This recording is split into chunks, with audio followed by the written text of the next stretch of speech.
professores, sejam todos bem-vindos a mais uma aula do 7º ano. Eu sou a professora Roseli Nascimento, da disciplina de Geografia. Hoje, nesse vídeo, nós iremos finalizar a unidade 8, que está relacionada à região Sudeste, com as páginas 31 até a página 34. Irei desligar a câmera para que vocês possam ver os slides com bastante atenção, tá bom? Mas eu estarei aqui falando e explicando para vocês os conteúdos. Acompanhe a leitura, por gentileza.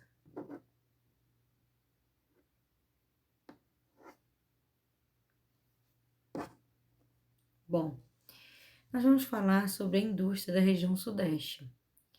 A história da industrialização brasileira, ela se confunde com a história da industrialização do Sudeste. Isso porque foi principalmente nos estados dessa região que se desencadeou esse processo em nosso país.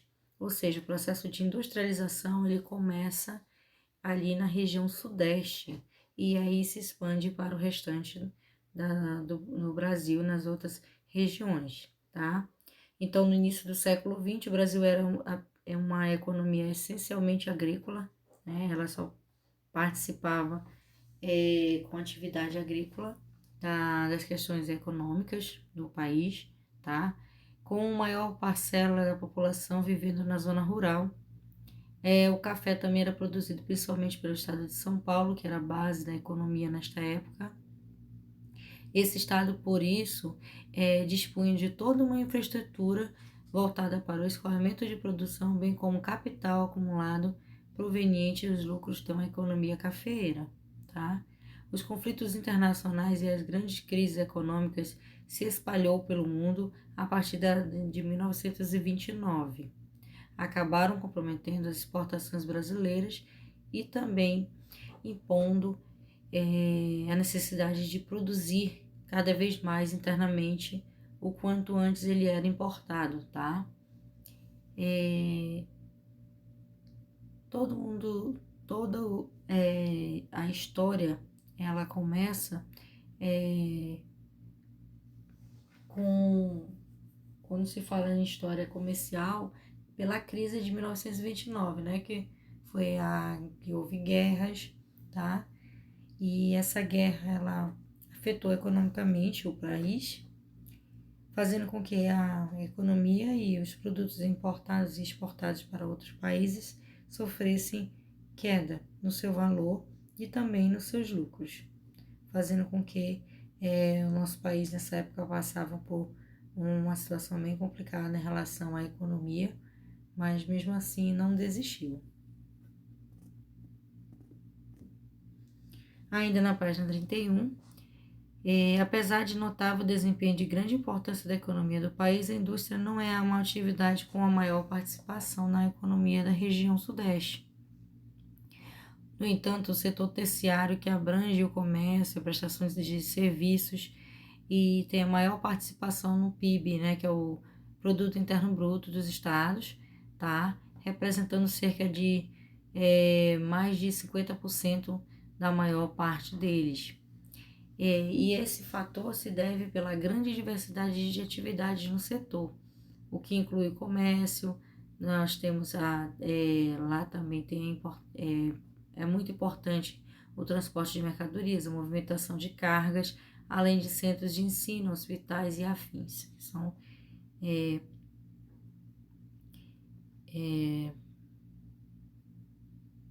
do setor terciário da economia, tá? Bom, outro setor que assume grande importância no contexto econômico dos estados é o turismo. De acordo com o Ministério do Turismo, em 2014, o turismo movimentou cerca de 492 bilhões no Brasil, o que representa 9,6% do PIB nacional.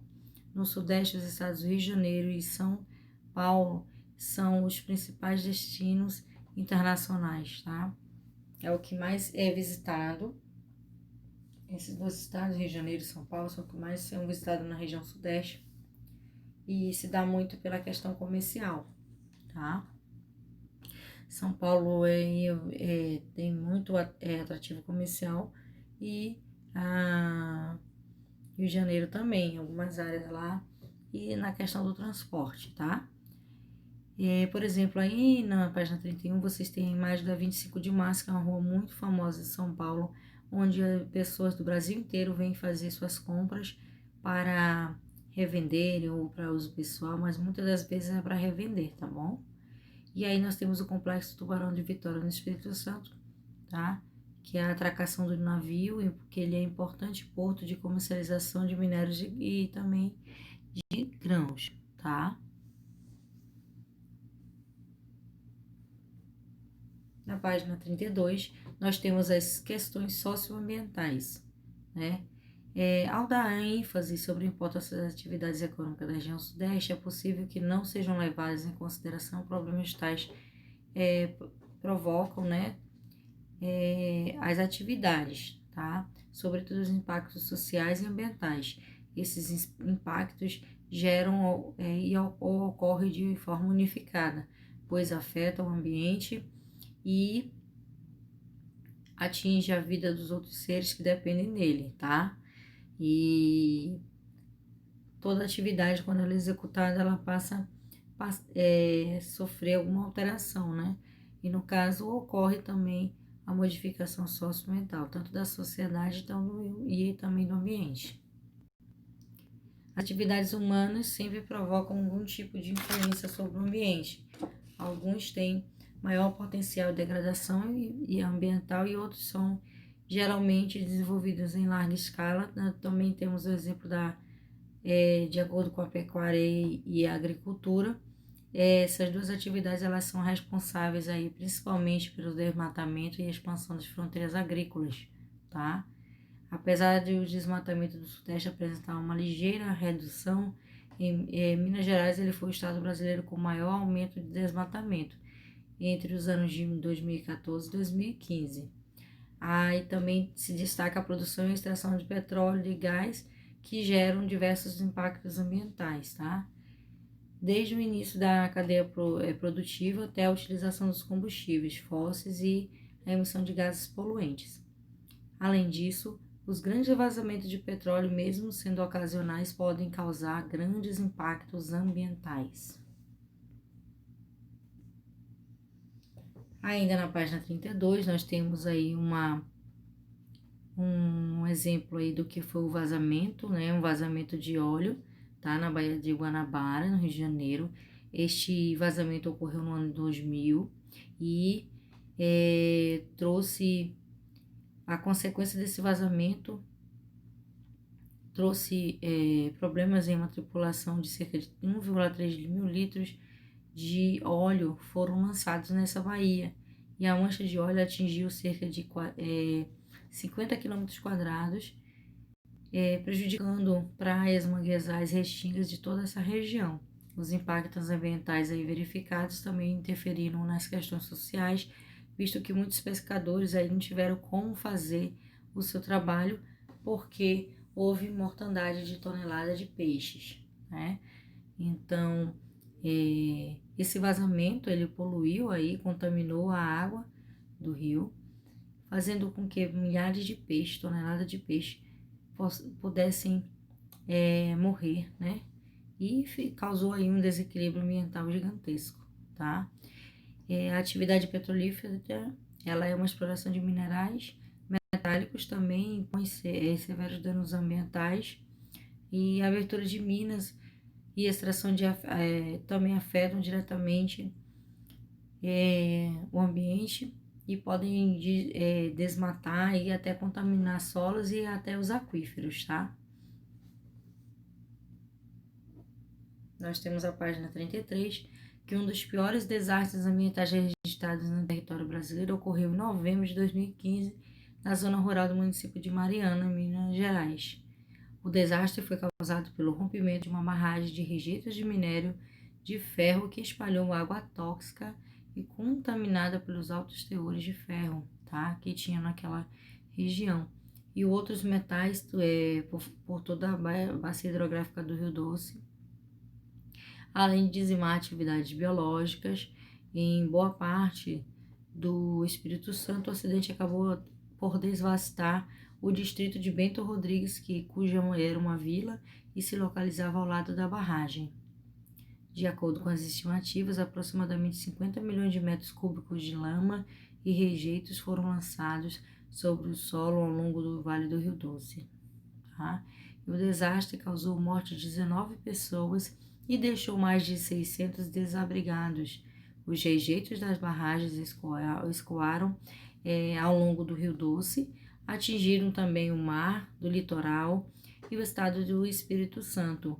Em razão da enorme área atingida, a real extensão dos danos ambientais causados ainda é incerta, tá? Foi um desastre ambiental de grandes proporções aí, o deslizamento da barragem Mariana, não só para a questão ambiental, mas também social. Muitas pessoas, no caso aí, a reportagem diz que em torno de 19 pessoas, né, acabaram perdendo suas vidas nesse desastre e 600 pessoas ficaram sem seus lares, né, ficaram desabrigadas. O aumento da atividade comercial também interfere no ambiente. O alto consumo de produtos plásticos e de outros materiais é um dos principais geradores de resíduos sólidos nas grandes cidades. Excesso de lixo e problema ambiental grave, principalmente quando não há destinação correta dos resíduos e ocorre a formação de lixões. Para se ter ideia, o estado de São Paulo produz cerca de 50 mil toneladas de lixo por dia. Mesmo com a construção dos aterros sanitários em algumas áreas, o lixo ainda acaba interferindo na poluição dos solos e dos rios, nas águas subterrâneas e também aquíferos e lençóis freáticos, entre outras. E aí nós temos um exemplo aí do lixão em céu aberto no Rio de Janeiro, em 2017, né, que tem causado muito dano ao meio ambiente. Iniciativas para a redução de problemas ambientais. Diante de tantos impactos ambientais graves, o governo federal, juntamente com os estaduais e municipais, vem adotando estratégias para amenizar os problemas decorrentes às atividades econômicas. Uma dessas estratégias são as unidades de conservação. Os estados do Sudeste contam com diversas delas de diferentes tipos. Tais unidades garantem, de acordo com as leis, a conservação dos recursos naturais e sua utilização de modo adequado. Então, é muito importante o papel das unidades de conservação para proteger e preservar o meio ambiente. Na agropecuária existem programas realizados em vários estados que buscam garantir o desenvolvimento sustentável das áreas rurais. O objetivo deles é garantir a preservação das áreas vasas, desenvolvendo técnicas para conter o avanço de erosão e assoreamento dos rios, entre outras. Existem também várias determinações, tá? Dos governos para reduzir a poluição do ar nas cidades, atuando tanto nas indústrias que emitem poluição, como também em fabricação de veículos. Também veículos menos poluentes do que hoje, nós temos a presença de veículos mais sustentáveis, né? Menos poluentes, mas antes, há algum tempo atrás, a poluição era bem maior dos veículos. E alguns municípios fazem leis para diminuir até a circulação de veículos automotores, tá? Algumas grandes empresas de diversos setores também têm criado iniciativas para minimizar os impactos ambientais, adotando e preservando áreas verdes como forma de obter licenciamento e selos de qualidade ambiental. Além disso, vários órgãos ambientais em diferentes escalas tendem também a fiscalizar e punir por meio de multas e sanções as empresas e os proprietários rurais que descumprirem as leis. Tais exemplos mostram que, de certo modo, algumas iniciativas, mesmo que tímidas, estão sendo tomadas para a redução dos produtos que são causados aí, né, vamos dizer assim, nos problemas ambientais, tá? Aí nós temos a imagem da pastagem com curva de nível de Itabaré, São Paulo, em 2012, e nós temos o Parque Estadual Morro do Diabo, né? Teodoro Sampaio em São Paulo, tá? E aí, peço a todos que atualizem as suas atividades neste momento, tá? As que tiverem pendentes, nós trabalhamos a unidade 7, unidade 8, tá? Logo em seguida, irei postar o vídeo da continuação do livro didático de vocês, ok? Obrigada.